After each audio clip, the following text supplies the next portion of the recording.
जय श्री कृष्ण। ओम नमो भगवते वासुदेवाय नमः। आप सुन रहे हैं पौराणिक अमृतवाणी द्वारा प्रसारित महाभारत कथा। चलिए आगे की कथा शुरू करते हैं। परशुराम जी की उत्पत्ति और उनके चरित्र का वर्णन। वैशंपायन जी कहते हैं, जन्मजय, उस सरोवर में स्नान करके महाराज युधिष्ठिर कौशिकी नदी के किनारे होते हुए क्रमशः सभी तीर्थ स्थानों में गए।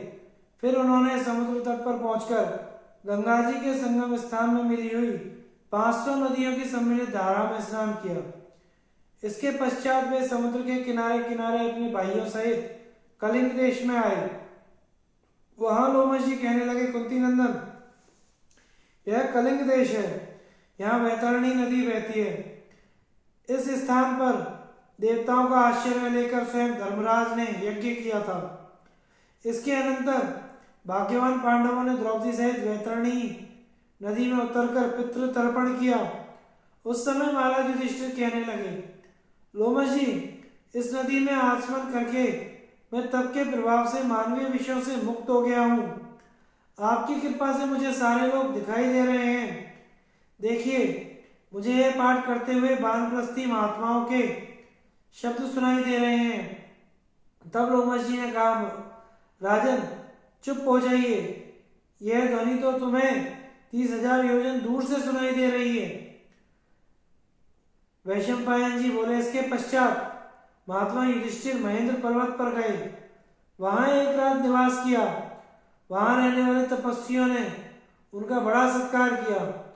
लोमश मुनि ने उन भृगु, अंगिरा, वशिष्ठ, कश्यप वंशीय ऋषियों का परिचय दिया। फिर उनके पास जाकर राजर्षि युधिष्ठिर ने प्रणाम किया और परशुराम जी के सेवक वीरवर अक्रतव्रण से पूछा, भगवान परशुराम जी इन तपस्वियों को किस समय दर्शन देंगे? इनके साथ ही मैं भी उनके दर्शन करना चाहता हूँ। अक्रतव्रण ने कहा, परशुराम जी तो सबके हृदय की बात जानने वाले हैं। आपके आने का तो उन्हें पता लग ही गया होगा। आपके प्रति उनका प्रेम भी है, इसलिए वे शीघ्र ही आपको दर्शन देंगे। तपस्वियों को उनका दर्शन चतुर्दशी और अष्टमी को होता है। आज रात बीतने पर कल चतुर्दशी होगी, तब आप भी उनका दर्शन करेंगे। युधिष्ठिर ने पूछा, आप जमदग्नि नंदन महाबली परशुराम के सेवक हैं। उन्होंने पहले जो जो कृत्य किए हैं वे सब आपने प्रत्यक्ष देखे हैं। अतः जिस प्रकार और जिस निमित्त से उन्होंने युद्ध में क्षत्रियों को परास्त किया था, वह सब आप मुझे सुनाइए। अक्रतव्रण ने कहा, राजन, मैं भृगुवंश में उत्पन्न हुए जमदग्नि नंदन देवतुल्य भगवान परशुराम जी का चरित्र सुनाता हूँ। यह आख्यान बड़ा ही सुंदर और महान है। उन्होंने है वंश में उत्पन्न हुए जिस कार्तवीर्य ने अर्जुन का वध किया था, उसकी 1000 भुजाएं थी। श्री दत्तात्रेय जी की कृपा से उसे एक सोने का विमान मिला था तथा पृथ्वी के सभी प्राणियों पर उसका प्रभुत्व था। उसके रथ की गति को कोई रोक नहीं सकता था।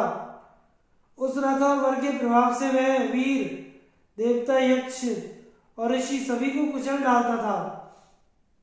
इस प्रकार उसके द्वारा सर्वत्र सभी प्राणी पीड़ित हो रहे थे। इसी समय कार्णकुब्ज कन्नौज नामक नगर में गादी नाम का एक बलवान राजा राज्य करता था। वह वन में जाकर रहने लगा। वहां उसके एक कन्या उत्पन्न हुई जो अप्सरा के समान सुंदर थी। उसका नाम था सत्यवती। उसके लिए भृगुनंदन ऋषिक ने राजा के पास जाकर याचना की। राजा गादी ने ऋषिक मुनि के साथ सत्यवती का विवाह कर दिया। विवाह कार्य संपन्न हो जाने पर भृगु जी आए और अपने पुत्र को सपत्नीक देख बड़े प्रसन्न हुए। उन्होंने पुत्र वधु से कहा, सौभाग्यवती वधु, तुम वर मांगो, तुम्हारी जो इच्छा होगी वही मैं दूंगा। उसने अपने ससुर जी को प्रसन्न देखकर अपने और अपनी माता के लिए पुत्र की याचना की। तब भृगु जी ने कहा, तुम और तुम्हारी माता ऋतु स्नान करने के पश्चात पुत्रोत्पत्ति की कामना से अलग अलग वृक्षों का आलिंगन करना। वह पीपल का आलिंगन करे और तुम गूलर का करना। इसके सिवा मैंने सारे संसार में घूमकर तुम्हारे और तुम्हारी माता के लिए बड़े प्रयत्न से ये दो चरु तैयार किए हैं, इन्हें तुम सावधानी से खा लेना। ऐसा कहकर मुनि अंतर्ध्यान हो गए।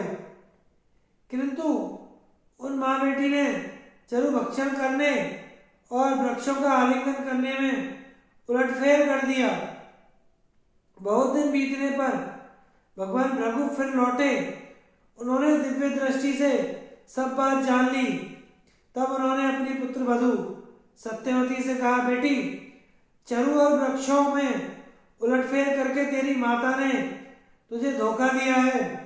तूने जो चरु खाया है और जिस वृक्ष का आलिंगन किया है, उसके प्रभाव से तेरा पुत्र ब्राह्मण होने पर भी क्षत्रियों के से आचरण वाला होगा, तथा तेरी माता का पुत्र क्षत्रिय होकर भी ब्राह्मणों के से आचरण वाला बड़ा तेजस्वी और सत्पुरुषों के मार्ग का अनुसरण करने वाला होगा।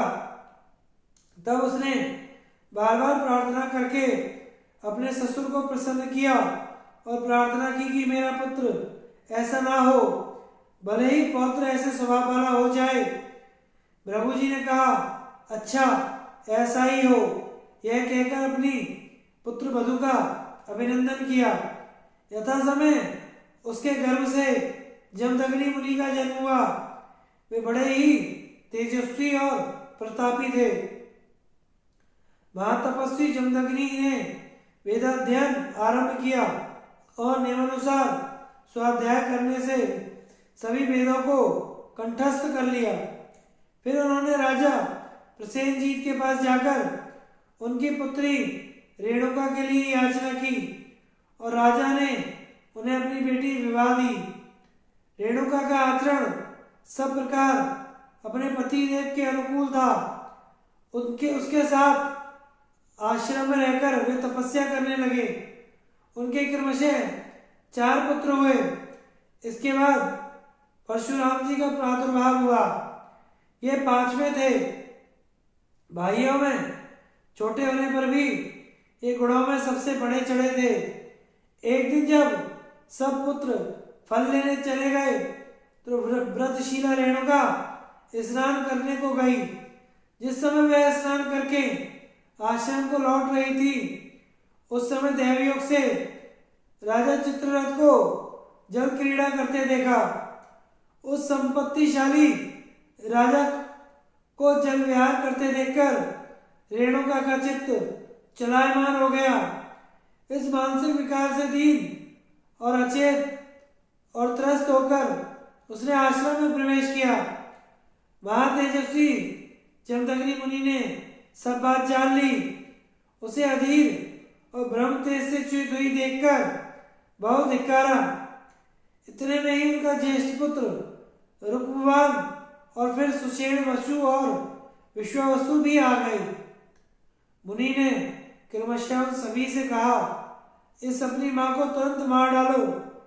किंतु वे मोहवश हक्के बक्के से रह गए और कुछ भी ना बोल सके।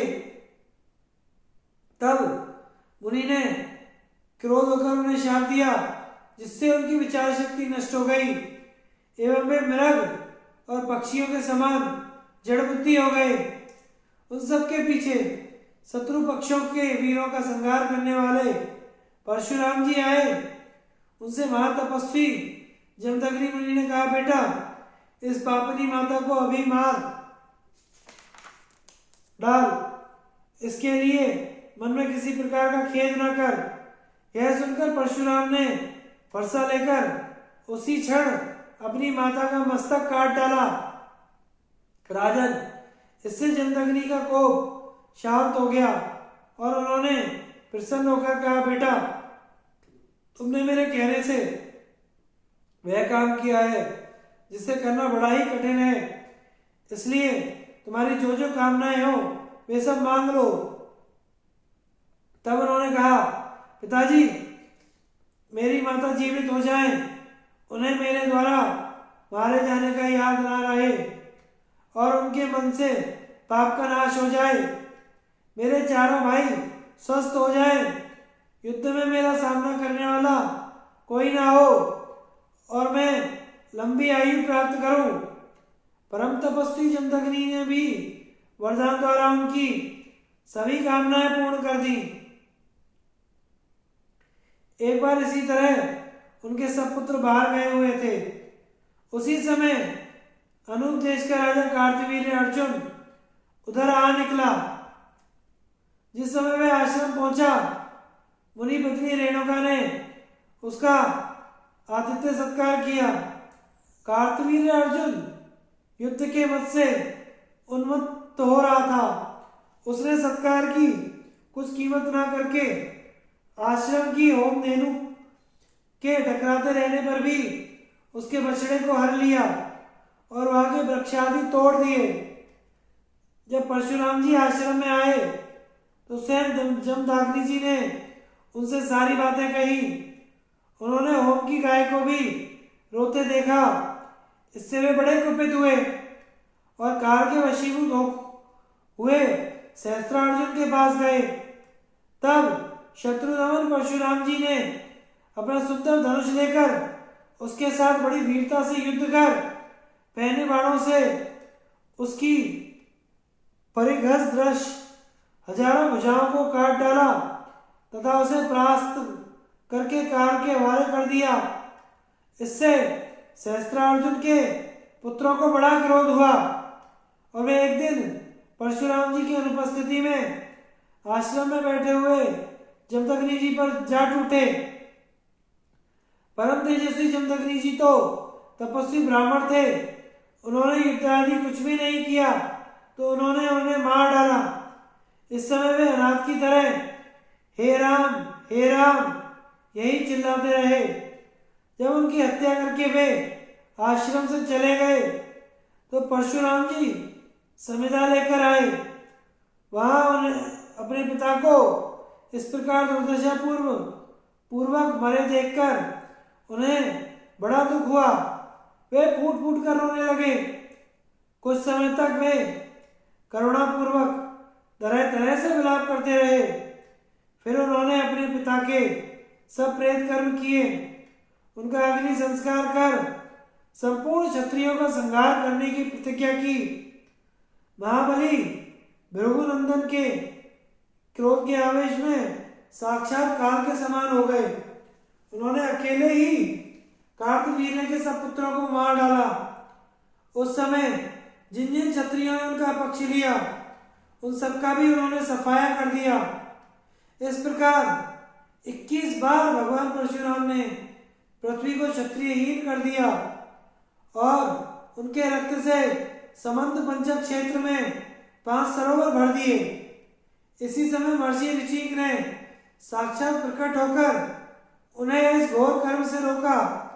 तब उन्होंने क्षत्रियों का संहार करना बंद कर दिया और सारी पृथ्वी ब्राह्मणों को दान कर दी। इस प्रकार समस्त भूमंडल ब्राह्मणों को देकर वे इस महेंद्र पर्वत पर निवास करते हैं। वैशंपायन जी कहते हैं, राजन, फिर 14 के दिन अपने नियम के अनुसार महामना परशुराम जी ने समस्त ब्राह्मणों और भाइयों सहित महाराज युधिष्ठिर को दर्शन दिए। धर्मराज ने अपने भाइयों सहित उनका पूजन किया और वहां रहने वाले सब ब्राह्मणों का भी खूब सत्कार किया। फिर परशुराम जी की आज्ञा से उस रात को महेंद्र पर्वत पर ही रहकर दूसरे दिन दक्षिण की ओर चले। प्रवास क्षेत्र में पांडवों से यादवों की भेंट। वैशंपायन जी बोले, राजन, महाराज युधिष्ठिर समुद्र के तट पर सब तीर्थों के दर्शन करते हुए आगे बढ़ने लगे। वे सब प्रकार के सदाचार का पालन करते थे। उन्होंने भाइयों सहित सभी तीर्थों में स्नान किया। फिर वे क्रमशः समुद्रगामिनी प्रशस्ता नदी पर पहुंचे। वहां स्नान और तर्पण कर उन्होंने श्रेष्ठ ब्राह्मणों को धन दान किया। इसके पश्चात वे गोदावरी नदी पर आए। उसमें स्नान आदि करके निष्पाप हो उन्होंने द्रविड़ देश में समुद्र तीरवर्ती परम पवित्र अगस्त्य तीर्थ नारी तीर्थ के दर्शन किए। फिर वे शूरपारक क्षेत्र में पहुंचे। वहां समुद्र के कुछ अंश को पार करके वे एक प्रसिद्ध वन में आए। यहाँ उन्होंने धनुर्धारियों में सर्वश्रेष्ठ परशुराम जी की वेदी देखी। इसके आसपास अनेकों तपस्वी रहते थे और पुण्यात्मा पुरुष इसे पूजनीय मानते थे।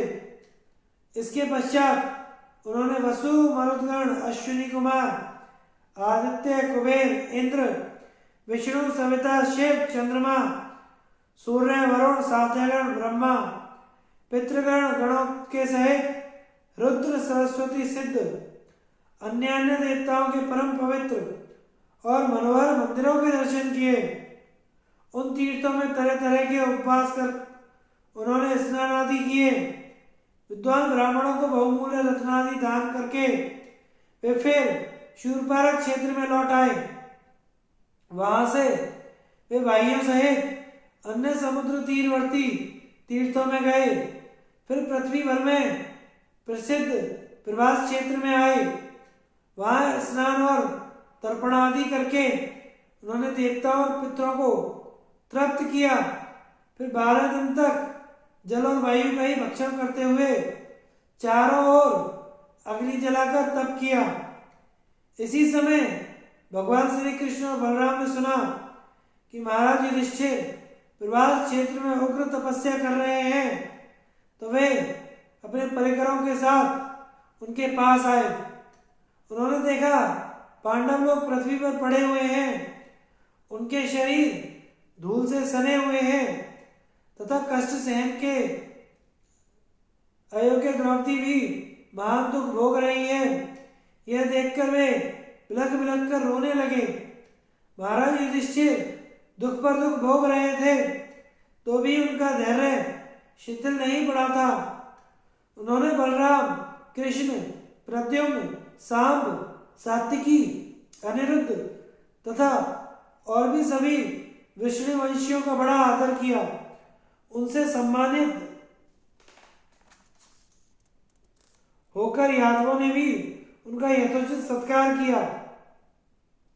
फिर देवता जैसे इंद्र के चारों ओर बैठ जाते हैं, उसी प्रकार वे धर्मराज युधिष्ठिर को घेर कर बैठ गए।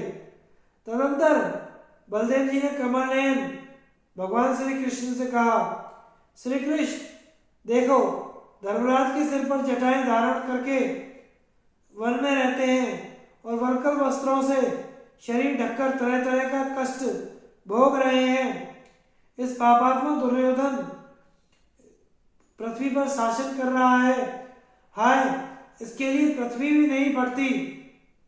इससे अल्पबुद्धि पुरुष तो यही समझेंगे कि धर्माचरण के अपेक्षा पाप करना ही अच्छा है। वे साक्षात धर्म के पुत्र हैं, धर्म ही इनका आधार है। सत्य से भी ये कभी नहीं डिगते और निरंतर दान करते रहते हैं।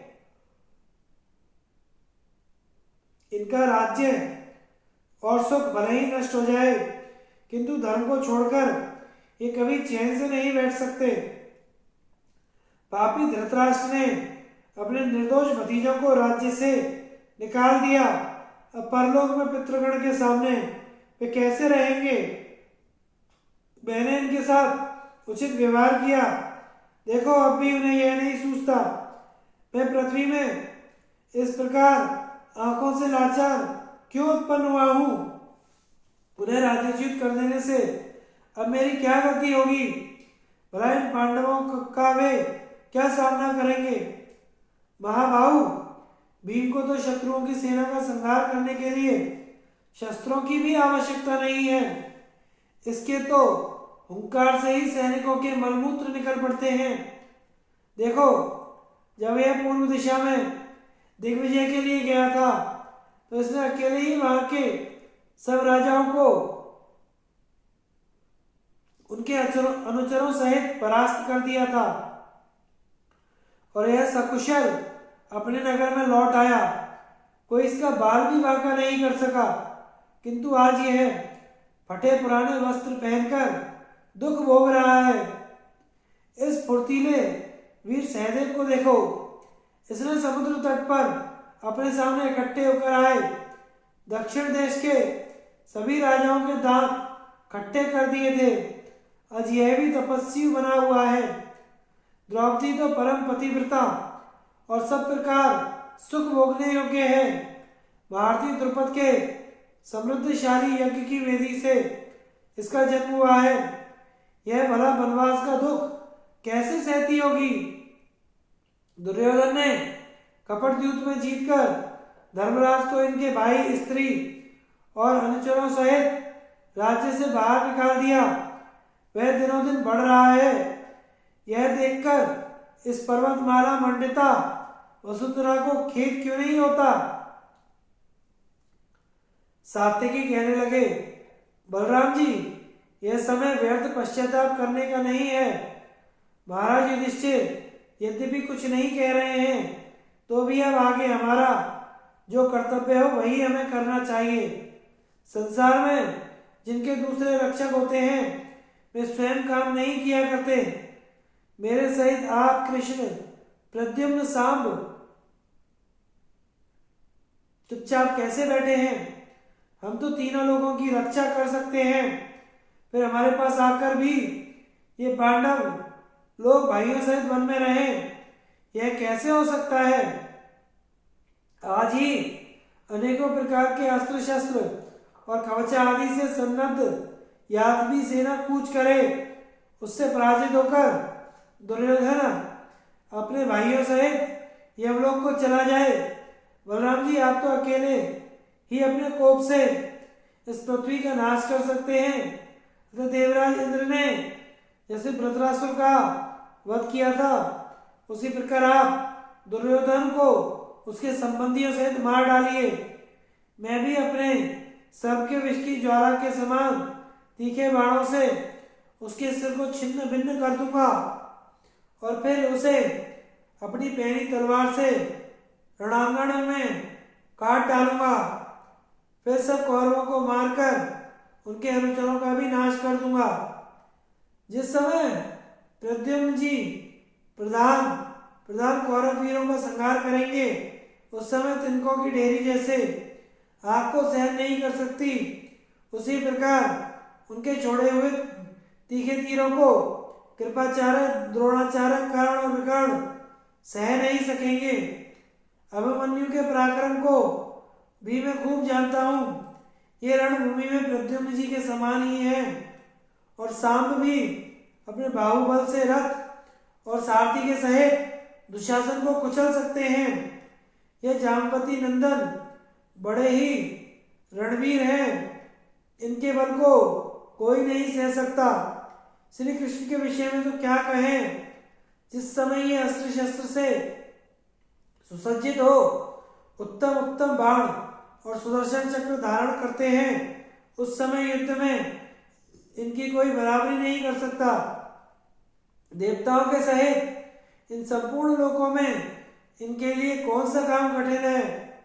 इस समय अनिरुद्ध, गद, उल्मुख, बाहुक, भानु, नीत, रणवीर कुमार, निषट और रणवांकुर, सारण और चारुदेश सभी को अपना अपना कुलोचित पुरुषार्थ दिखाना चाहिए। वृषणी, भोज और अंधक वंशों के मुख्य योद्धा और सात्वत एवं शूरकुल की सेनाएं मिलकर रणभूमि में धृतराष्ट्र के पुत्रों का संहार कर उज्ज्वल यश प्राप्त करें। ऐसा होने पर जब तक धर्मराज युधिष्ठिर जुआ खेलने के समय किए हुए नियम का पालन करें, तब तक पृथ्वी का शासन का भार अभिमन्यु के हाथ में रहे। भगवान श्री कृष्ण बोले, सात्यकी, तुम्हारी बात निस्संदेह ठीक है, हमें तुम्हारा कथन स्वीकार है, किंतु क्रूराज अपने भुजबल से ना जीती हुई भूमि को लेना किसी प्रकार पसंद ना करेंगे। महाराज युधिष्ठिर किसी इच्छा, भय या लोभ से स्वयं धर्म का त्याग नहीं कर सकते। इसी प्रकार भीम, अर्जुन, नकुल, सहदेव और द्रौपदी भी काम, लोभ या भय से अपना धर्म नहीं छोड़ सकते। भीम और अर्जुन तो अतिरथी हैं, पृथ्वी में ऐसा कोई वीर नहीं जो युद्ध में इनके साथ लोहा ले सके। मातृपुत्र नकुल और सहदेव भी कुछ कम नहीं है। इन सबकी सहायता से ये संपूर्ण लोक का शासन क्यों ना करें।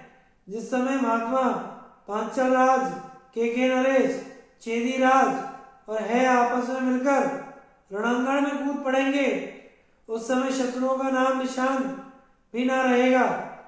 यह सुनकर महाराज युधिष्ठिर ने कहा, माधव, आप जो कुछ कह रहे हैं उसमें आश्चर्य की कोई बात नहीं है। वास्तव में मेरे स्वभाव को ठीक ठीक श्री कृष्ण ही जानते हैं और उनके स्वरूप को भी यथार्थ रीति से मैं जानता हूँ। सात्यकी, देखो, जब श्री कृष्ण पराक्रम दिखाने का समय समझेंगे, उसी समय तुम और श्री केशव दुर्योधन पर विजय प्राप्त कर सकोगे।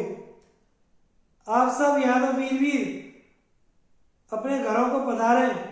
आप लोग मुझसे मिलने के लिए यहाँ आए, इसके लिए मैं आपका कृतज्ञ हूँ। आप सावधानी से धर्म का पालन करें। मैं फिर आप सबको सकुशल एकत्रित हुए देखूंगा। तब उन यादव वीरों ने बड़ों को प्रणाम किया, बालकों को हृदय से लगाया। इसके पश्चात वे अपने अपने घरों को चले गए तथा पांडवों ने तीर्थ यात्रा के लिए प्रस्थान किया। इस प्रकार श्री कृष्ण को विदा कर धर्मराज युधिष्ठिर अपने भाई, अनुचर और लोमश जी सहित परम पवित्र पयुष्णी नदी पर पहुंचे। इस नदी के तीर पर अमूर्तया पुत्र राजा गय ने 7 अश्वमेध यज्ञ करके इंद्र को तृप्त किया था। राजकुमारी सुकन्या और महर्षि च्यवण। वैशंपायन जी कहते हैं, राजन, पयुष्णी में स्नान कर महाराज युधिष्ठिर वैदुर्य पर्वत और नर्मदा नदी की ओर गए। वहां भगवान लोमश ने समस्त तीर्थ और देवस्थानों का परिचय दिया। तब भाइयों सहित धर्मराज अपने सुबीते और उत्साह के अनुसार उन सभी तीर्थों में गए। वहां हजारों ब्राह्मणों को धन दान किया। फिर लोमश मुनि ने एक स्थान की ओर संकेत करके कहा, राजन, यह महाराज शर्याती का यज्ञ स्थान है। यहाँ कौशिक मुनि ने अश्विनी कुमारों सहित स्वयं ही सोमपान किया था। इसी स्थान पर महान तपस्वी च्यवण मुनि इंद्र पर कुपित हुए थे और उन्होंने उसे स्तंभित कर दिया था तथा यही उन्हें पत्नी रूप से राजकुमारी सुकन्या प्राप्त हुई थी। युधिष्ठिर ने पूछा, महातपस्वी च्यवण को क्रोध क्यों हुआ? उन्होंने इंद्र को स्तब्ध क्यों किया तथा अश्विनी कुमारों को उन्होंने सोमपान का अधिकारी कैसे बनाया? भगवान, कृपया करके यह सारा वृत्तांत मुझे सुनाइए। लोमश जी बोले, महर्षि भृगु का च्यवण नाम का एक बड़ा ही तेजस्वी पुत्र था। वह सरोवर के तट पर तपस्या करने लगा। राजन, वह मुनि बहुत समय तक वृक्ष के समान निश्चल रहकर एक ही स्थान पर वीरासन से बैठा रहा। धीरे धीरे अधिक समय बीतने पर उसका शरीर तृण और लताओं से ढक गया। उस पर चींटियों ने अड्डा जमा लिया। ऋषि भांबी के रूप में दिखाई देने लगे। वे चारों ओर से केवल मिट्टी का पिंड जान पड़ते थे। इस प्रकार बहुत काल व्यतीत होने पर एक दिन राजा शर्याती इस सरोवर पर कीड़ा करने के लिए आए। उसकी 4 सहस्त्र सुंदर रानियां और एक सुंदर भ्रकुटी वाली कन्या थी। उसका नाम सुकन्या था। वह दिव्य आभूषणों से विभूषित कन्या अपनी सहेलियों के साथ विचरती हुई च्यवण जी की बाम्बी के पास पहुंच गई। उसने बाम्बी के छिद्र में से च्यवण जी की चमकती हुई आंखों को देखा। इससे उसे बड़ा कुतूहल हुआ। फिर बुद्धि भ्रमित हो जाने से उसने उन्हें कांटे से छेद दिया। इस प्रकार आंखें फूट जाने से च्यवण मुनि को बड़ा क्रोध हुआ। उन्होंने शर्याती की सेना के मलमूत्र बंद कर दिए। मलमूत्र रुक जाने से सेना को बड़ा कष्ट हुआ। यह दशा देखकर राजा ने पूछा, यहाँ निरंतर तपस्या में निरत वयोवृद्ध महात्मा च्यवन रहते हैं। वे स्वभाव से बड़े क्रोधी हैं। उनका जानकर अथवा बिना जाने किसने अपकार किया है, जिसने से भी ऐसा हुआ हो, वह विलंब किए बिना तुरंत बता दे।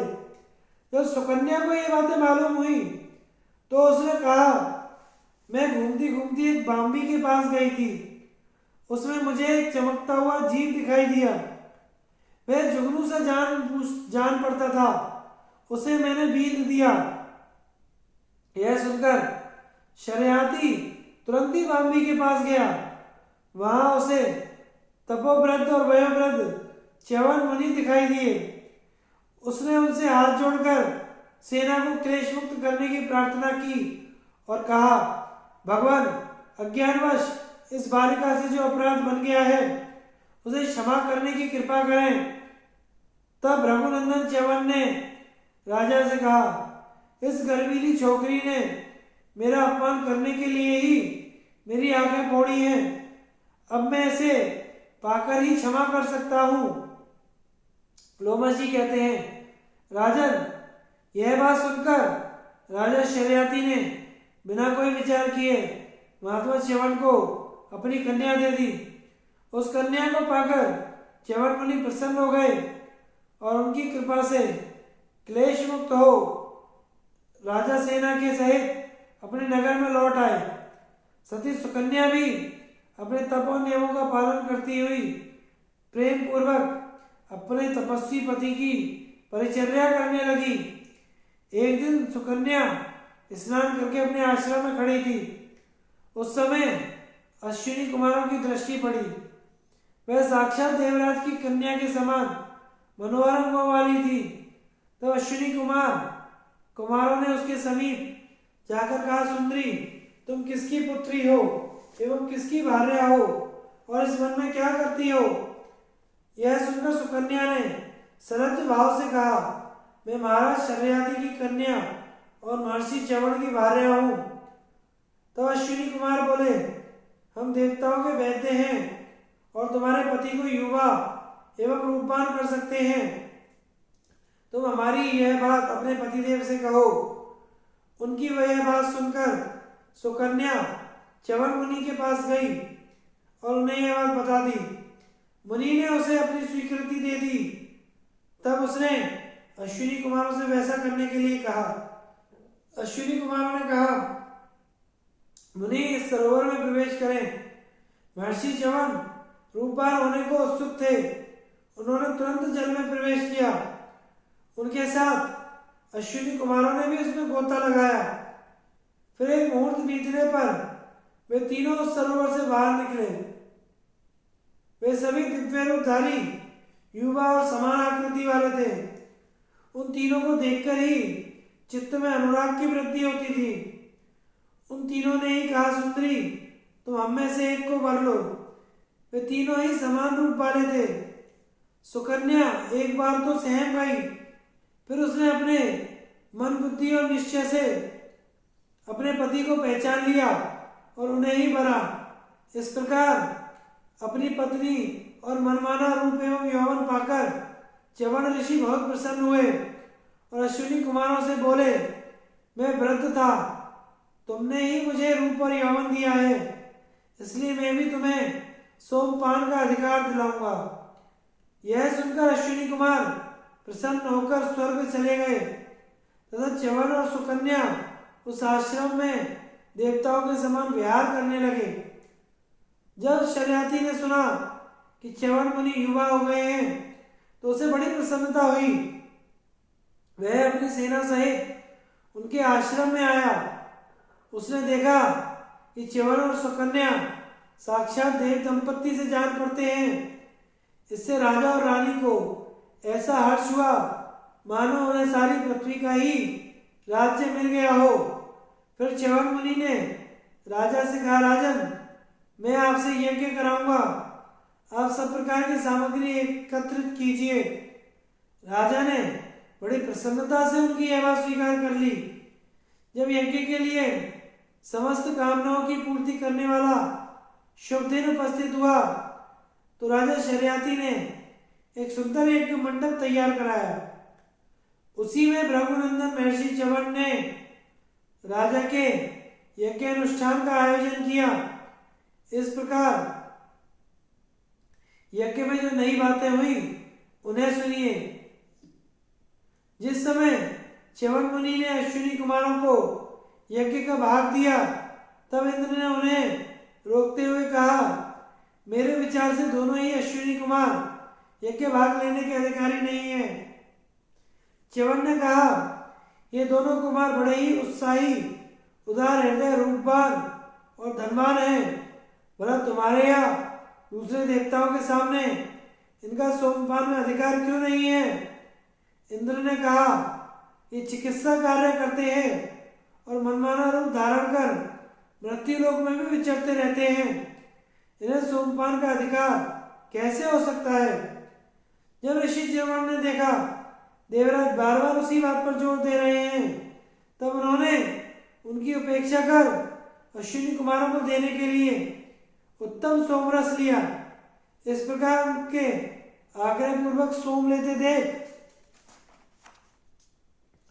इंद्र ने कहा, यदि तुम हमारे लिए तैयार हुए सोमरस को इस प्रकार अश्विनी कुमारों के लिए स्वयं ग्रहण करोगे तो मैं तुम पर अपना भयंकर वज्र छोड़ दूंगा। ऐसा कहने पर भी च्यवन मुनि ने मुस्कुराते हुए अश्विनी कुमारों के लिए सोम ले लिया। तब इंद्र ने उन पर अपना भयंकर वज्र छोड़ने के लिए उद्यत हो गए। जैसे ही प्रहार करने लगे, च्यवन मुनि ने उनकी भुजा को स्तंभित कर दिया और अपने तपोबल से अग्निकुंड में से मद नाम का एक अत्यंत भीषण राक्षस उत्पन्न किया, जो अपनी भीषण गर्जना से त्रिभुवन को त्रस्त करता हुआ इंद्र को निकल जाने के लिए उसकी ओर दौड़ा। इससे इंद्र को बड़ी व्यथा हुई और उन्होंने पुकार पुकार कर कहा, आज से अश्विनी कुमार सोमपान के अधिकारी हुए। अब आप मेरे ऊपर दया करें, आप जैसा चाहेंगे वही होगा। इंद्र ने जब ऐसा कहा तो भृगुनंदन महात्मा च्यवन का कोप शांत हो गया। उन्होंने इंद्र को उसी समय उस दुख से मुक्त कर दिया। राजन, यह झिलमिलाता हुआ द्विज संघोष्ठ नाम का सरोवर उन्हीं च्यवन मुनि का है। तुम अपने भाइयों सहित इस सरोवर में देवता और पितरों को तर्पण करो। यहाँ भगवान शंकर के मंत्रों का जप करने से तुम सिद्धि प्राप्त कर सकते हो। यहाँ त्रेता और द्वापर की संधियों के समान काल रहता है। इस तीर्थ में स्नान करने वालों को कलयुग का स्पर्श नहीं होता। यह सब पापों का नाश करने वाला है। इसमें स्नान करो। इसके आगे आर्चिक पर्वत है। यहाँ अनेकों मनीषी महर्षिगण निवास करते हैं। इस पर अनेक प्रकार के देवस्थान हैं। यह चंद्रमा का तीर्थ है। यहाँ वालखिल्य नाम के तेजस्वी और वायु भोजी वानप्रस्थ रहते हैं। यहाँ 3 शिखर, 3 झरने हैं। ये बड़े ही पवित्र हैं।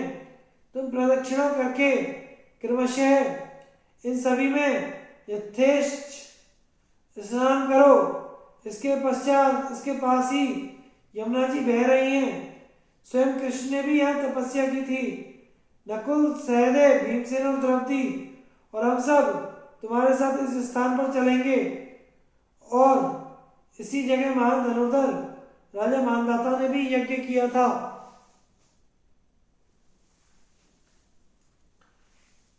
राजा मानधाता का जन्म वृत्तांत महाराज युधिष्ठिर ने पूछा।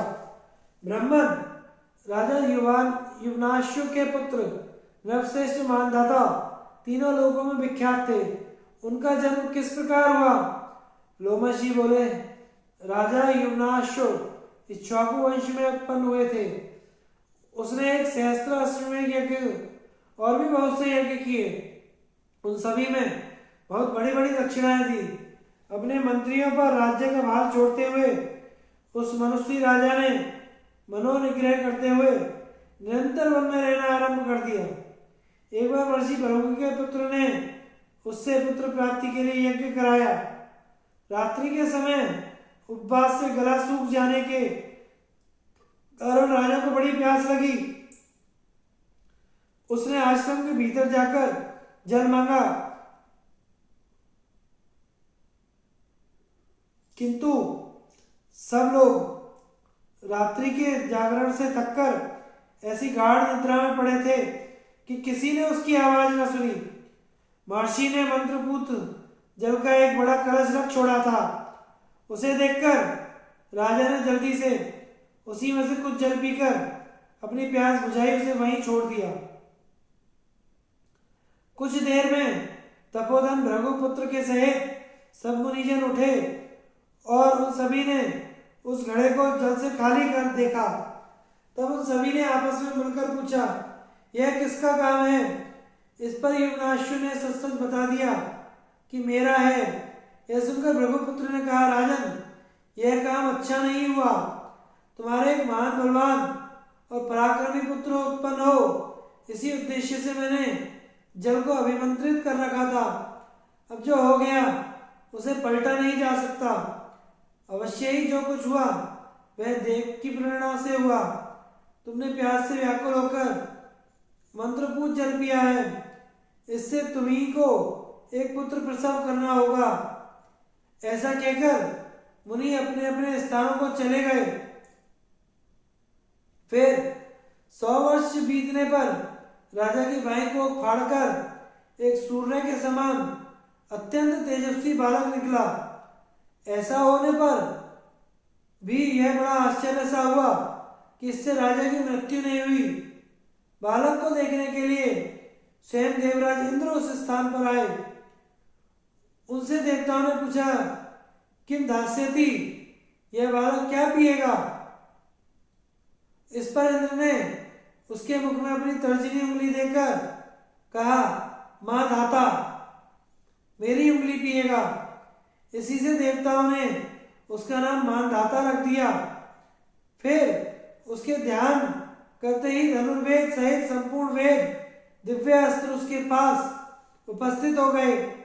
साथ ही आजगम नाम का धनुष, सींगों से बने हुए बाण और अभेद्य कवच भी आ गए। इसके पश्चात स्वयं इंद्र ने ही उसका राज्य सिंहासन पर अभिषेक किया। राजा मानधाता सूर्य के समान तेजस्वी था। इस परम पवित्र कुरुक्षेत्र प्रदेश में यह उसी का यज्ञ करने का स्थान है। तुमने मुझसे उसके चरित्र के विषय में पूछा था, सो मैंने उसका महत्वपूर्ण वृत्तांत सुना दिया। राजन, इसी क्षेत्र में पहले प्रजापति ने 1000 वर्ष में पूर्ण होने वाली इष्टिकृत नाम का याग किया था। यहीं पर नाभाग के पुत्र राजा अम्बरीश ने यमुना जी के तट पर यज्ञ के सदस्यों को 10 पद गौएं दान की थी तथा अनेकों यज्ञ और तपस्या करके सिद्धि प्राप्त की थी। यह देश नहुष के पुत्र पुण्यकर्मा राजा ययाति का है। यहाँ राजा ययाति ने अनेकों यज्ञ किए थे। इसी जगह महाराज भरत ने भी अश्वमेध करके घोड़ा छोड़ा था। राजा मरुत्तर ने भी मुनिवर संवर्तकी की अध्यक्षता में इसी क्षेत्र में यज्ञ किया था। राजन, जो पुरुष इस तीर्थ में आचमन करता है उसे समस्त लोगों का दर्शन होने लगता है। वह समस्त पापों से मुक्त हो जाता है। तुम इसमें आचमन करो। महर्षि लोमश की यह बात सुनकर भाइयों सहित धर्मराज युधिष्ठिर ने स्नान किया। उस समय महर्षिगण स्वस्ति वाचन कर रहे थे। स्नान कर चुकने पर उन्होंने लोमश जी से कहा, हे सत्य पराक्रमी मुनिवर, देखिए इस तप के प्रभाव से मुझे सब लोग दिखाई दे रहे हैं। मैं यहीं से श्वेत घोड़े पर चढ़े हुए अर्जुन को देख रहा हूं। लोमश जी ने कहा, महाबाहो, तुम्हारा कथन ठीक है। महर्षिगण इस प्रकार स्वर्ग का दर्शन किया करते हैं। देखो, यह परम पवित्र सरस्वती नदी है। इसमें स्नान करने से पुरुष सब पापों से मुक्त हो जाता है। यह चारों ओर से 5-5 कोस के विस्तार वाली प्रजापति ब्रह्मा की वेदी है। यही महात्मा कुरु का क्षेत्र है, जो कुरुक्षेत्र के नाम से विख्यात है। कुछ अन्य तीर्थों का वर्णन तथा राजा उशीनर की कथा। लोमश जी बोले, राजन, यह विंशन तीर्थ है। यहाँ सरस्वती नदी अदृश्य हो जाती है। यह स्थान निषाद देश का द्वार है। यहाँ इस विचार से कि निषाद लोग मुझे ना देखें, सरस्वती भूमि में समा गई है। इसके आगे यह चमसोभदेद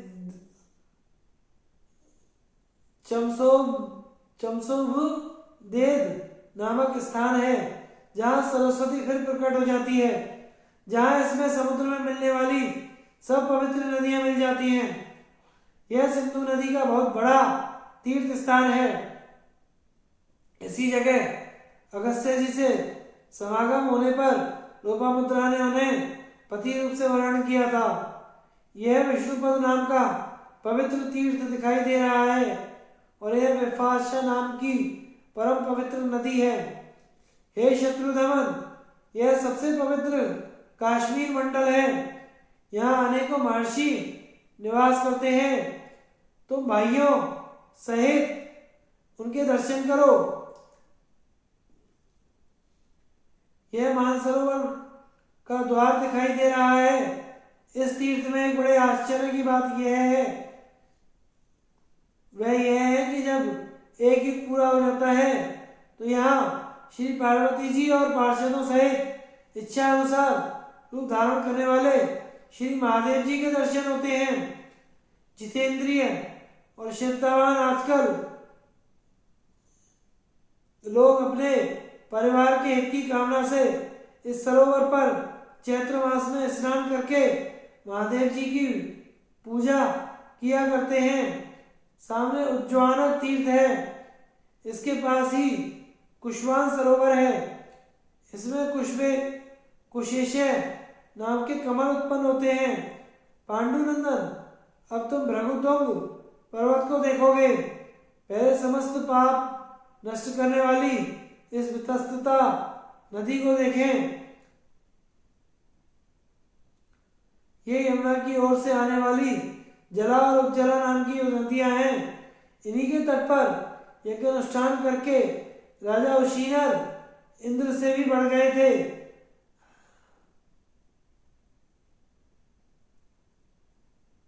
राजन, एक बार इंद्र और अग्नि उनकी परीक्षा करने के लिए आए। इंद्र ने बाज का और अग्नि ने कबूतर का रूप धारण किया। इस प्रकार यज्ञशाला में महाराज उशीनर के पास पहुंचे। तब बाज के भय से डरकर कबूतर अपनी रक्षा के लिए राजा की गोदी में छिप गया। तब बाज ने कहा, राजन, समस्त राजागण केवल आपको ही धर्मात्मा बताते हैं, सो आप यह संपूर्ण धर्मों के विरुद्ध कर्म क्यों करना चाहते हैं? मैं भूख से मर रहा हूं। यह कबूतर मेरा आहार है। आप धर्म के लोभ से इसकी रक्षा ना करें। राजा ने कहा, महापक्षिन, यह पक्षी तुमसे डरकर भयभीत हुआ अपने प्राण बचाने के लिए मेरी शरण में आया है। इसने अभय पाने के लिए ही मेरा आश्रय लिया है। यदि मैं इसे तुम्हारे चंगुल में ना पड़ने दूं तो इसमें तुम्हें धर्म क्यों नहीं जान पड़ता? इसे यह घबराहट के मारे कैसा कांप रहा है। देखो, इसने प्राणों की रक्षा के लिए मेरी शरण तक ली है। ऐसी स्थिति में इसे त्यागना तो बहुत बुराई है। जो पुरुष ब्राह्मणों की हत्या करता है और जो जगत माता गौ का वध करता है और जो शरणागत को त्यागता है, उन तीनों के समान ही पाप लगता है। बाज बोला, राजन, सब प्राणी आहार से ही उत्पन्न होते हैं और आहार से ही उनकी वृद्धि होती है, तो आहार से ही वे जीवित होते हैं।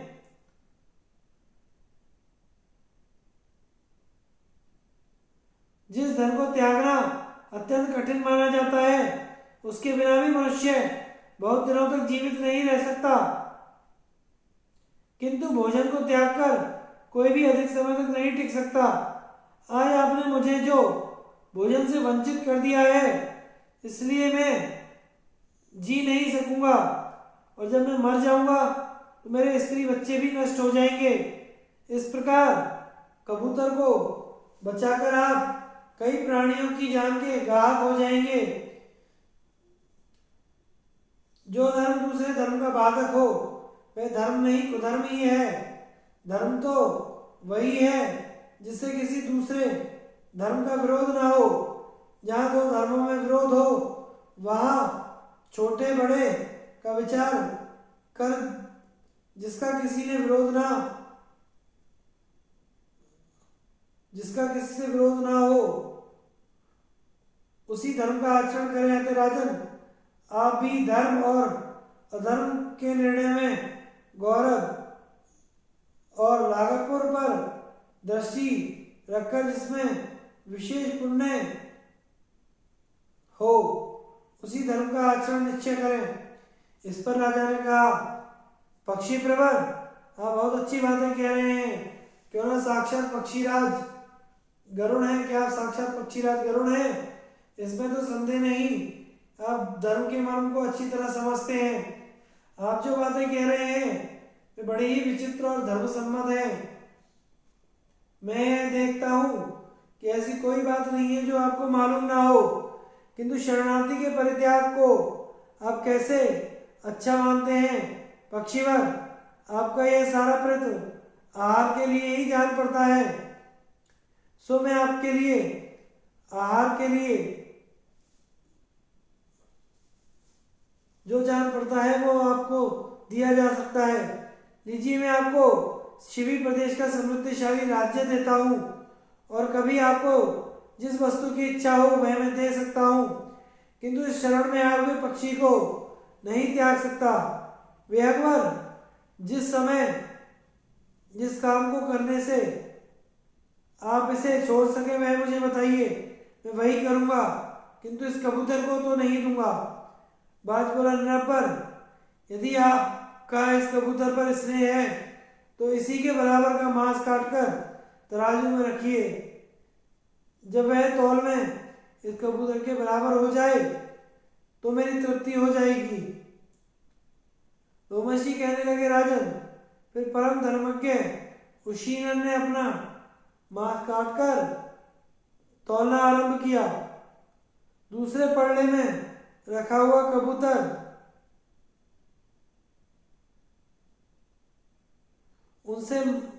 उनके मांस से भारी ही निकला, तो उन्होंने फिर अपना मांस काट कर रखा।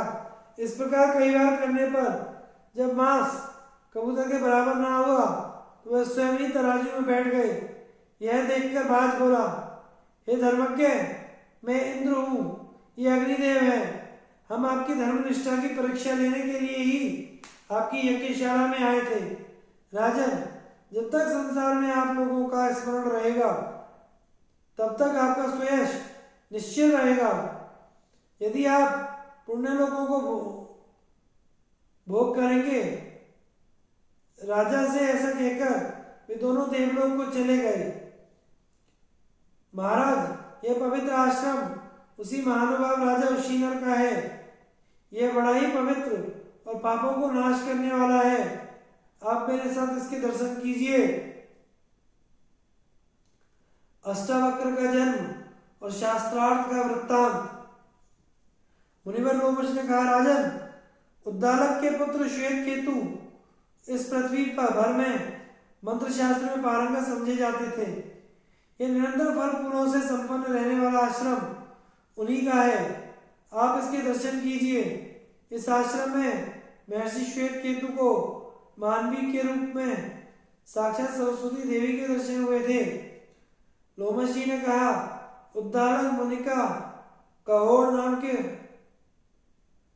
नाम का एक प्रसिद्ध शिष्य था। उसने अपने गुरु की बड़ी सेवा की। इससे प्रसन्न होकर उन्होंने बहुत जल्दी ही सब वेद पढ़ा दिए और कोई कन्या सुजाता का विवाह भी उससे कर दिया। कुछ काल बीत जाने पर सुजाता गर्भवती हुई। वह गर्भ अग्नि के समान तेजस्वी था। एक दिन कहोड़ वेद पाठ कर रहे थे। उस समय वह बोला, पिताजी आप रात भर वेद पाठ करते रहते हैं, किंतु यह ठीक ठीक नहीं होता। शिष्यों के बीच में ही इस प्रकार आक्षेप करने से पिता को बड़ा क्रोध हुआ। उन्होंने उस उदरस्थ बालक को शाप दे दिया कि तू पेट में से ही ऐसी टेढ़ी टेढ़ी बातें करता है, इसलिए 8 जगह से टेढ़ा उत्पन्न होगा। जब अष्टावक्र पेट में बढ़ने लगे तो सुजाता को बड़ी पीड़ा हुई। उसने एकांत में अपने धनहीन पति से धन लाने के लिए प्रार्थना की। कहोड़ धन लाने के लिए राजा जनक के पास गए, किंतु वहां बात करने में कुशल बंदी ने उन्हें शास्त्रार्थ में हरा दिया और शास्त्रार्थ के नियम के अनुसार उन्हें जल में डुबो दिया। जब उद्दालक को यह समाचार विदित हुआ तो उन्होंने सुजाता के पास जाकर सारी बात बता दी और कहा कि तू अष्टावक्र से इसके विषय में कुछ मत कहना। इसी से उत्पन्न होने के पश्चात अष्टावक्र को इसका कुछ पता न लगा। वे उद्दालक को ही अपना पिता समझते थे और उनके पुत्र श्वेत केतु को अपना भाई मानते थे। एक दिन जब अष्टावक्र की आयु 12 वर्ष की थी, वे उद्दालक की गोद में बैठे थे। उसी समय वहां श्वेत केतु आए और उन्हें पिता की गोद में से खींचकर कहा, यह गोदी तेरे बाप की नहीं है। श्वेत केतु की इस कटु शक्ति से उनके चित्त पर बड़ी चोट लगी और उन्होंने घर जाकर अपनी माता से पूछा, मेरे पिता कहाँ गए हैं? इससे सुजाता को बड़ी घबराहट हुई और उसने शाप के भय से सब बात बता दी। यह सब रहस्य सुनकर उन्होंने रात्रि के समय श्वेत केतु से मिलकर सलाह की कि हम दोनों राजा जनक के यज्ञ में चले। वह यज्ञ बड़ा विचित्र सुना जाता है। वहां ब्राह्मणों के बड़े बड़े शास्त्रार्थ सुनेंगे। ऐसी सलाह करके वे दोनों मामा भांजे राजा जनक की समृद्धि संपन्न यज्ञशाला के लिए चल दिए। यज्ञशाला के द्वार पर पहुंचकर जब वे भीतर जाने लगे तो उनसे द्वारपाल ने कहा, आप लोगों को प्रणाम है, हम तो आज्ञा का पालन करने वाले हैं। राजा के आदेश अनुसार हमारा जो निवेदन है उस पर आप ध्यान दें। यह यज्ञशाला, इस यज्ञशाला में बालकों को जाने की आज्ञा नहीं है। केवल वृद्ध विद्वान ब्राह्मण ही प्रवेश कर सकते हैं। तब अष्टावक्र ने कहा, द्वारपाल, मनुष्य अधिक वर्षों की उम्र होने से, बाल पक जाने से, धन से अथवा अधिक कुटुंब होने से बड़ा नहीं माना जाता। ब्राह्मणों में तो वही बड़ा है जो वेदों का वक्ता हो। ऋषियों ने ऐसा नियम बताया है। मैं इस राजसभा में बंदी से मिलना चाहता हूं, तो मेरी ओर से यह सूचना महाराज को दे दो। अगर तुम हमें विद्वानों के साथ शास्त्रार्थ करते देखोगे और बात बढ़ जाने पर बंदी को परास्त हुआ पाओगे। द्वारपाल बोला, मैं किसी उपाय से आपको सभा में ले जाने का प्रयत्न करता हूं, किंतु वहां जाकर आपको विद्वानों के योग्य काम करके दिखाना चाहिए। ऐसा कहकर द्वारपाल उन्हें राजा के पास ले गया। वहां अष्टावक्र ने कहा, राजन, आप जनक वंश में प्रधान स्थान रखते हैं और चक्रवर्ती राजा हैं। मैंने सुना है कि आपके यहाँ बंदी नाम का कोई विद्वान है। वह ब्राह्मणों को शास्त्रार्थ में परास्त कर देता है, फिर आप ही बताइए, आप ही के आदमियों से उन्हें जल में डलवा देता है।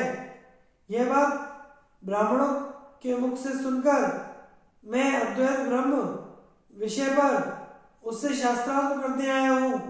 यह बंदी कहाँ है? मैं उससे मिलूंगा। राजा ने कहा, बंदी का प्रभाव बहुत से वेद वेदता ब्राह्मण देख चुके हैं। तुम उसकी शक्ति ना समझकर ही उसे जीतने के योग्य आशा कर रही हो। पहले ही कितने ब्राह्मण आए, किंतु सूर्य के तेज के आगे सारे फीके पड़ जाते हैं। उसी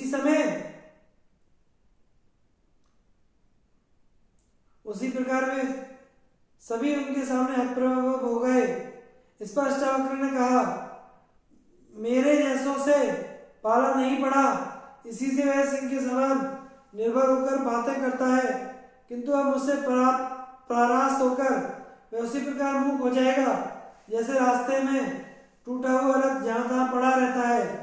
तब राजा ने अष्टावक्र की परीक्षा लेने के लिए कहा, जो पुरुष 30 अवयव 12 अंश 24 पर्व और 360 अरव वाले पदार्थ को जानता है, वह बड़ा विद्वान है।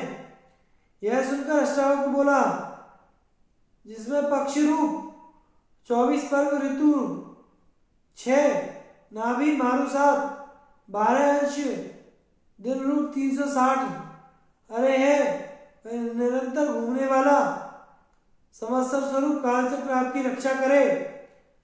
ऐसा यथार्थ उत्तर सुनकर राजा ने प्रश्न किया, सोने के समय कौन नेत्र नहीं मूंदता? जन्म लेने के बाद किसमें गति होती है? नहीं होती। हृदय किसमें नहीं है? और वेग से कौन बढ़ता है? अष्टावक्र ने कहा, मछली सोने के समय नेत्र नहीं मूंदती, अंडा उत्पन्न होने पर चेष्टा नहीं करता, पत्थर में हृदय नहीं है और नदी वेग से आगे बढ़ती है। यह सुनकर राजा ने कहा, आप तो देवताओं के समान प्रभाव वाले हैं, मैं आपको मनुष्य नहीं समझता, आप बालक भी नहीं हैं, मैं तो आपको वृद्धि समझता हूँ। बाल विवाह करने में आपके समान कोई नहीं है, इसलिए मैं आपको मंडप का द्वार सौंपता हूँ और यही वह बंदी है। तो अष्टावक्र ने बंदी की ओर घूमकर कहा, अपने को अतिवधि मानने वाले बंदी, तुमने हारने वालों को जल में डुबोने का नियम कर रखा है, किंतु मेरे सामने तुम बोल नहीं सकोगे। जैसे ही प्रलयकालीन अग्नि के निकट नदी का प्रवाह सूख जाता है, उसी प्रकार मेरे सामने तुम्हारी वाच शक्ति नष्ट हो जाएगी। अब तुम मेरे प्रश्नों का उत्तर दो, मैं तुम्हारे प्रश्नों का उत्तर देता हूं। राजन, जब भरी सभा में अष्टावक्र ने क्रोध के साथ गरज कर इस प्रकार ललकारा, तो बंदी ने कहा,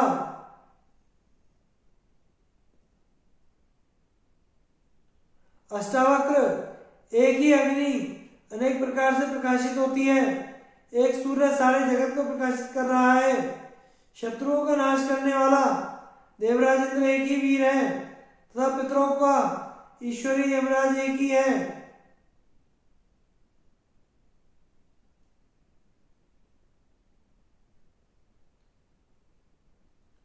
अष्टावक्र, इंद्र और अग्नि ये दो देवता हैं, नारद और पर्वत ये देवर्षि भी दो हैं, दो ही अश्विनी कुमार हैं, रथ के पहिए भी दो ही होते हैं, और विधाता ने पति और पत्नी ये सहचर भी दो ही बनाए हैं।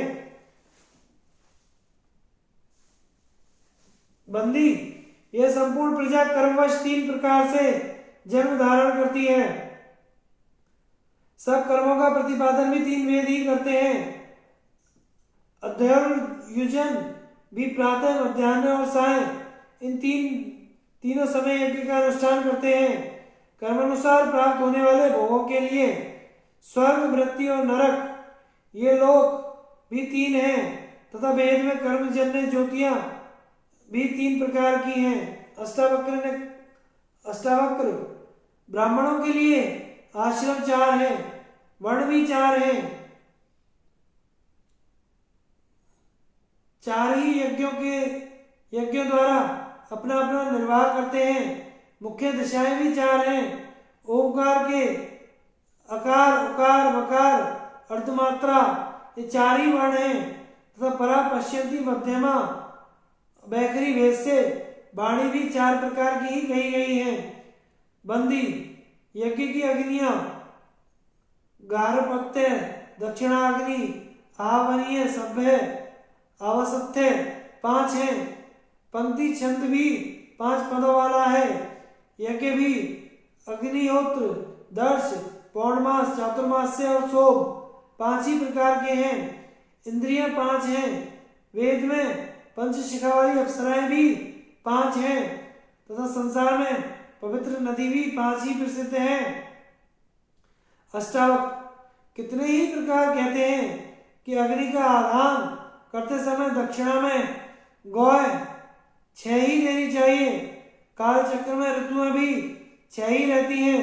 मन सहित ज्ञानेन्द्रियां भी 6 ही हैं। कृतिकाएं 6 हैं। समस्त वेदों में साधक यज्ञ भी 6 ही कहे गए हैं। बंदी ग्राम्य पशु 7 हैं, वन्य पशु 7 ही हैं।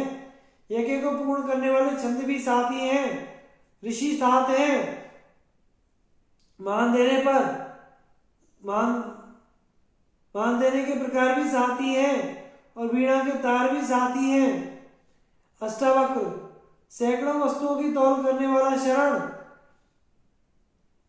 शाण, तोल के गुण 8 होते हैं। सिंह का नाश करने वाले शरभ के चरण भी 8 ही हैं। देवताओं में वसु नामक देवता भी 8 ही हैं और सब यज्ञों के यज्ञ स्तंभ कोण भी 8 ही कहे गए हैं। बंदी पितृ यज्ञ में संविदा छोड़ने के मंत्र 9 कहे गए हैं। सृष्टि में प्रकृति के विभाग भी 9 ही किए गए हैं। व्रति के छंद के अक्षर भी 9 ही हैं जिनसे अनेकों प्रकार की संख्याएं उत्पन्न होती हैं। ऐसे 1 से लेकर अंक भी 9 ही हैं। अष्टावक्र संसार में दिशाएं 10 हैं। सहस्त्र की संख्या भी 100 को 10 बार गिनने से ही होती है। गर्भवती स्त्री भी गर्भ धारण 10 मास ही करती है। तत्व का उपदेश करने वाले भी 10 हैं तथा पूजने योग्य भी 10 ही हैं। बंदी पशुओं के शरीर में 11 विकारों वाली इंद्रियां 11 होती हैं। यज्ञ के स्तंभ 11 होते हैं। प्राणियों के विकार भी 11 हैं। देवताओं में रुद्र भी 11 कहे गए हैं।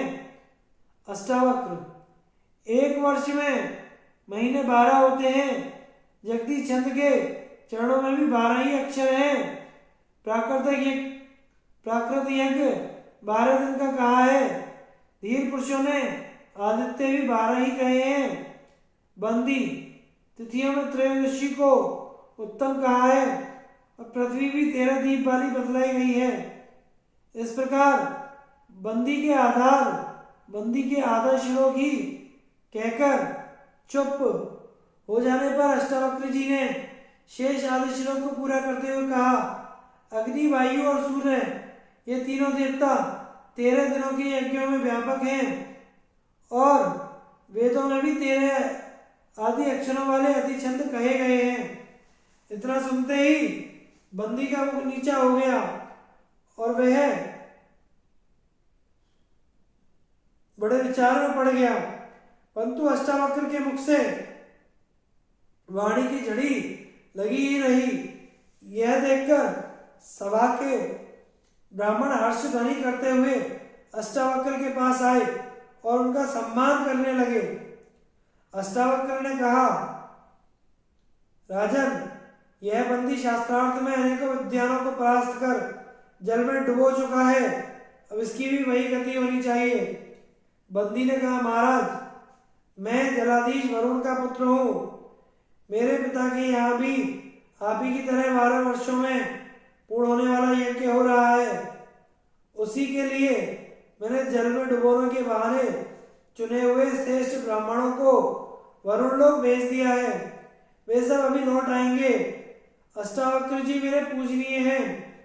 इनकी कृपा से जल में डूबकर मैं भी अपने पिता वरुण देव से शीघ्र मिलने का सौभाग्य प्राप्त करूंगा। राजा को बंदी की बातों में फंस देर करते देख अष्टावक्र कहने लगे, राजन, मैं कई बार कह चुका हूँ, फिर भी तुम मतवाले हाथी की तरह कुछ भी नहीं सुन रहे हो। इससे मालूम पड़ता है लसोड़े के पत्तों पर भोजन करने से तुम्हारी बुद्धि नष्ट हो गई है। अथवा तुम इस चापलूस की बातों में आ गए हो? जनक ने कहा, देव, मैं आपकी दिव्य वाणी सुन रहा हूँ। आप साक्षात दिव्य हैं। आपने शास्त्रार्थ में बंदी को परास्त किया है। मैं आपकी इच्छा अनुसार अभी अभी इसको दंड की व्यवस्था करता हूँ। बंदी ने कहा, राजन, वरुण का पुत्र होने से मुझे डूबने में कुछ भी भय नहीं है। ये अष्टावक्र भी बहुत दिनों से डूबे हुए अपने पिता कौड़ का अभी दर्शन करेंगे। लोमश जी कहते हैं, सभा में इस प्रकार बातचीत हो रही थी कि समुद्र में डुबोए हुए सभी ब्राह्मण वरुण देव से सम्मानित होकर जल से बाहर राजा जनक की सभा में आ पहुंचे। उनमें से कहोड़ ने कहा, मनुष्य ऐसे ही कर्मों के लिए पुत्रों की कामना करते हैं। जिस काम को मैं नहीं कर सका वह मेरे पुत्र ने करके दिखा दिया। राजन, कभी कभी दुर्बल मनुष्य भी बलवान और मूर्ख भी विद्वान पुत्र को उत्पन्न कर देता है। इसके पश्चात बंदी भी राजा जनक की आज्ञा लेकर समुद्र में कूद पड़ा। तदनंतर ब्राह्मणों ने अष्टावक्र की पूजा की। अष्टावक्र ने अपने पिता का पूजन किया। फिर वह अपने मामा श्वेत केतु के सहित अपने आश्रम को चले। वहां पहुंचकर कहोड़ ने अष्टावक्र से कहा, तुम इस समंगा नदी में प्रवेश करो।